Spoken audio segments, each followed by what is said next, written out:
ജോഗ്രഫിയിലെ first ചാപ്റ്ററിൽ ഒരു important question ആണ് differentiate between local time and standard time. പ്രാദേശിക സമയം സ്റ്റാൻഡേർഡ് സമയം ഇവ തമ്മിലുള്ള വ്യത്യാസം എന്താണെന്നുള്ളത്. ആദ്യം നോക്കാം എന്താണ് ലോക്കൽ ടൈം എന്നുള്ളത്. Time is estimated based on the apex position of the sun. സൂര്യന്റെ ഉച്ചനിലയെ ആധാരമാക്കി നിർണ്ണയിക്കുന്ന സമയമാണ് പ്രാദേശിക സമയം അഥവാ ലോക്കൽ ടൈം. ഈ ലോക്കൽ ടൈം കൊണ്ട് ഉണ്ടാകുന്ന ചില പ്രശ്നങ്ങൾ പരിഹരിക്കാൻ വേണ്ടിയിട്ട് നമ്മൾ ഫോളോ ചെയ്യുന്ന ആ ഒരു സമയമാണ് സ്റ്റാൻഡേർഡ് സമയം എന്ന് പറയുന്നത്. കാരണം ലോക്കൽ ടൈം എല്ലാ സ്ഥലത്തും ഡിഫറെൻ്റ് ആയിരിക്കുള്ളൂ. സോ ഇത് പരിഹരിക്കാൻ വേണ്ടിയിട്ടുള്ളതാണ് സ്റ്റാൻഡേർഡ് സമയം എന്ന് പറയുന്നത്.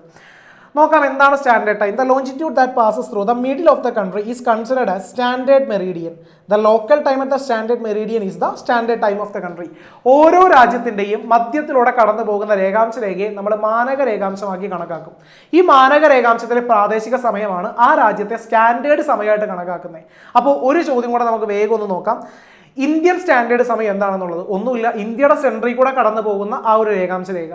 ആ രേഖാംശ രേഖ കടന്നു പോകുന്ന സ്ഥലത്തെ പ്രാദേശിക സമയമായിരിക്കും ഇന്ത്യയുടെ സ്റ്റാൻഡേർഡ് ടൈം എന്ന് പറയുന്നത്. അപ്പോൾ ഇന്ത്യയുടെ സ്റ്റാൻഡേർഡ് മെറീഡിയൻ എത്രയാണെന്നുള്ളത് ഒരു മാർക്കിന് ചോദിക്കാറുണ്ട്. 82.5 ഡിഗ്രി ഈസ്റ്റ് ആണ് ഇന്ത്യയുടെ സ്റ്റാൻഡേർഡ് മെറീഡിയൻ. ഓക്കെ.